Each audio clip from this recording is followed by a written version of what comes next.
Happy new year, happy new Zippo দেখ, ও আমার বার্থডের জন্য কদম ফুল নিয়ে আসছো।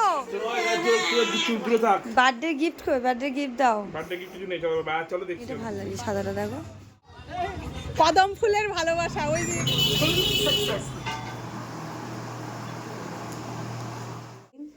Hello everyone, back to my channel Nilkrishna ঐশ্বর্যস নতুন একটি ব্লগে তোমাদের অনেক ওয়েলকাম। আজকের দিনটা কিন্তু আমার কাছে ভীষণ স্পেশাল ডে, যদিও তোমরা অনেকেই জানো যে বার্থডে ছিল সেই দিনটা আমার, তো তোমরা অনেকে উইশ করছো, তার জন্য অনেক ধন্যবাদ। কিন্তু এরকম ছোট্ট ছোট্ট মুখে যদি উইশ শুনি না, ভীষণ মনটা ভরে যায়। অ্যাগেইন আর এই দিকে দেখো, রাস্তায় এসে বিড়াল দেখাতে কি করছে। ও এত ভালোবাসে ছোট ছোট পাপ্পি কিটেনগুলোকে যে বলার মতো না। নিয়ে বাড়িতে নিয়ে চলে গেলে ওর যেন খুব ভালো হয়। স্কুলে নিয়ে যেতে চাইছিল কিন্তু আমি অ্যালাউ করলাম না। বোঝালাম, বোঝাতে বুঝলো কিন্তু আর হাত দিল না ওর গায়ে। যাই হোক, হাত না দেওয়াতে তারপর স্কুল চলে গেল।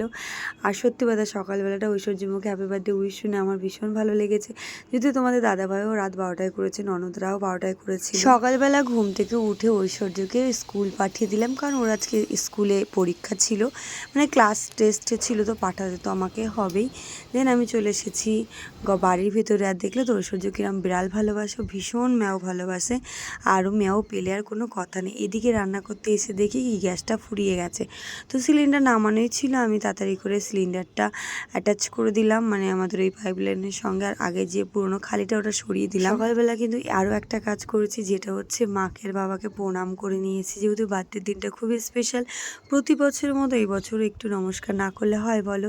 কাছে তো মা থাকে না, তো শ্বশুর শাশুড়িকে আমি বড্ড ভালোবাসি, তো তারাই মা বাবা, তো তাদেরকে তো নমস্কার করতে হয়। নিজের মাকে করি আর না করি, শ্বশুর শাশুড়িকে কিন্তু করি। শুধু কিন্তু নমস্কার করেছি সেটা কিন্তু নয়, সঙ্গে সঙ্গে গিফটও পেয়েছি। স্পেশাল দিনটা আরও খুব ভালো হয়ে গেল, যেহেতু কী বলো তো, গিফট পেলে খুবই ভালো লাগে। আমার তো ভীষণ ভালো লাগে গিফট পেতে। তো আমি যে গ্যাসটা ঢুকিয়ে দিয়েছি, এবার রান্না চাপাবো। তো সকাল সকাল ভাবছি একটু রুটি করবো, তারপরে ভাবলাম অন্য কাজগুলো শুরু করব। তো এই যে দেখো, আমার এখানে গোছাতে গোছাতেই অনেকটা সময় চলে গেছিলো, দেন একটু লেটও হয়ে গেছিলো। কিন্তু একদিকে নিশ্চিত ছিলাম যে ঐশ্বর্য বাড়িতে ছিল না, তবে আমাদের বাড়িতে সানুদা এসেছিলো, মানে আগের দিন এসেছিলো। এটা হচ্ছে শনিবারের ব্লগ, তো সানুদা এসেছিলো শুক্রবারে। তো সকালবেলা আমরা কেউ চা খাবো না, কিন্তু সানুদাকে ভাবলাম একটু করে দিই, সানুদা খাবে বললো। তো সানুদার জন্য একটু সকাল সকাল চা করে নিয়েছি, আর মা খাবে বলেছিল তাই মার জন্য করেছি। আর আমি কিন্তু সকালবেলা খুব একটা চা প্রেফার করি না, মানে আমি খাই না, আমার ভালো লাগে না। তো মায়ের চাটা ঢাকা দিয়ে আমি সানুদার জন্য এবার চাটা তার সঙ্গে আজকে এই ব্লগে তোমাদের সঙ্গে একটা শর্ট টিপস শেয়ার করে দিই। অনেক সময় কি বলতো, আমরা আটা মাখি অনেকক্ষণ ধরে, হাত ব্যথা হয়, অনেকে আটা মাখতে পারে না। কিন্তু তুমি যদি একটু জল দিয়ে জাস্ট জড়িয়ে রেখে দাও, মাখতে তোমার হবে না, ঠিক আছে? রেখে দাও, 5 মিনিট পর তুমি এসে ওই আটাটা জাস্ট 2-3 বার হাত দিয়ে মেখে নিলেই কিন্তু আটাটা পুরো সফট হয়ে যায়। এটা কিন্তু ভীষণ ইজি, আর আমি এইভাবেই আটা মাখি। তোমরা দেখতেই পাচ্ছ, আমি আটাটা জল দিয়ে জড়িয়ে রেখে চলে যাচ্ছি। দেন পরে এসে আমি আবার রুটি করবো, কিন্তু এই আটাটা এসে দেখবো পুরো নরম, একদম তুলতুল হয়ে গেছে। এখানে কিন্তু হাত ব্যথার কোনো সিন নেই, মানে যদি হাত ব্যথা করে আটা মাখতে হয় তো তাদের জন্য এই টিপসটা। তো তারপর চাটা দিয়েছে, মাকেও চা দিয়ে দিয়েছি এবং রুটি করতে বসে গেছি। সকালে খাওয়া দাওয়া করবে, আর বরের কাণ্ড দেখো আমার। Happy new year, happy new year. Zippo দেখ, জিপু, এই জিপু দেখ, এই হ্যাপি নিউ ইয়ার। দেখ জিপু,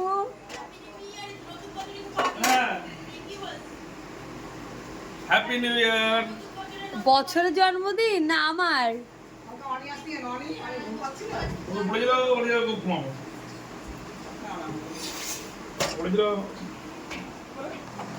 বউঘড়িটা কাটো, ওই জায়গাটা কেটে দাও, কালকে আমরা কাটিনি। Happy birthday to you. Jibu happy birthday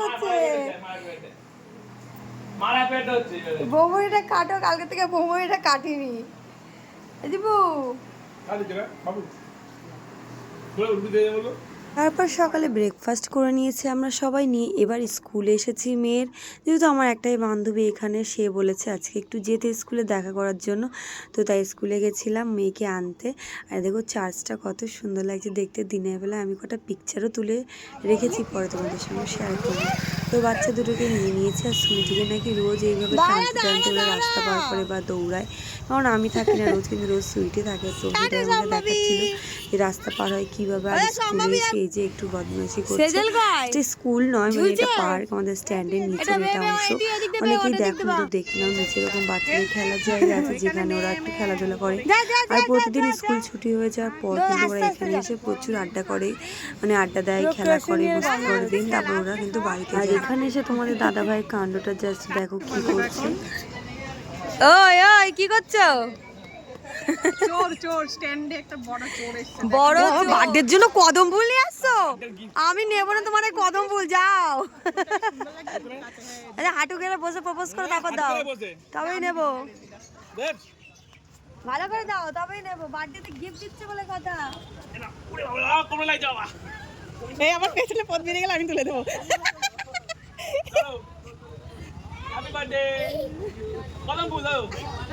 কদম ফুলের ভালোবাসা, ওই যে লাইভের মধ্যে সবাই বলে কদম ফুলের ভালোবাসা, গোলাপ ফুলের ভালোবাসা।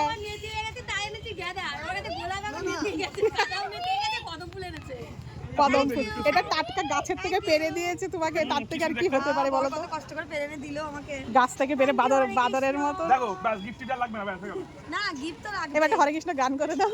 হরে কৃষ্ণ হরে কৃষ্ণ হরে কৃষ্ণ কৃষ্ণ কৃষ্ণ হরে হরে। উপলক্ষে হরে কৃষ্ণ আমাকে কদম ফুল গিফট করবে। দেখো ধরো নাও,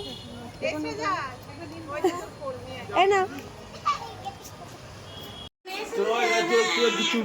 বার্থডে গিফট কই, বার্থডে গিফট দাও। বার্থডে গিফট কিছু নেই, চলো চলো দেখছি, চলো বাজার চলো। সকাল থেকে সন্ধ্যায় গেল, বাজার 2-3 বার গেলে, নৈহাটি গেলে, গিফট দাও। গিফট না পেলে কি করবো দাদা? গিফট পাওয়া যাচ্ছে না, আবার গিফট আর পাওয়া যায় না, দেখেছিস ভাবি? তো বাবা আমাদের একটা কোনো কিছু গিফটই পাচ্ছে না কিনে দেওয়ার জন্য। মা মামাকে কোনো গিফট দিলে তো বার্থডে তো দিলি না ভাবি আমাকে।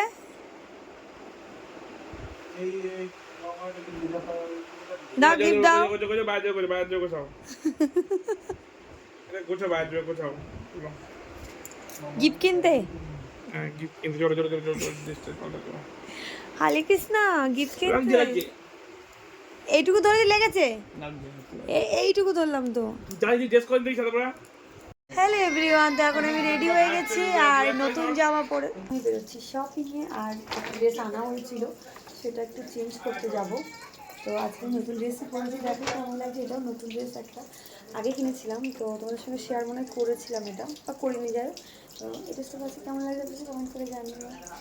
তবে হ্যাঁ, আরও একজন কিন্তু আমাকে গিফট দিয়েছিল দুপুরবেলায়, কিন্তু সেই গিফটের সাইজটা একটু বড় হয়ে গেছিলো, মানে মনটা অনেক বড়, তো সাইজটা ঠিকঠাক করে আনতে পারিনি। এনেছি এক্সেল, বাট এক একটা কোম্পানি এক একটা ব্র্যান্ডের এক এক রকম এক্সেল হয়, তো আমি সেটা আবার চেঞ্জ করতে এসেছিলাম। এখানে এস হলেই আমার হয়ে যাচ্ছিলো, বাদ বাকি আমার অন্য সব দোকানে কিন্তু এক্সেলই লাগে।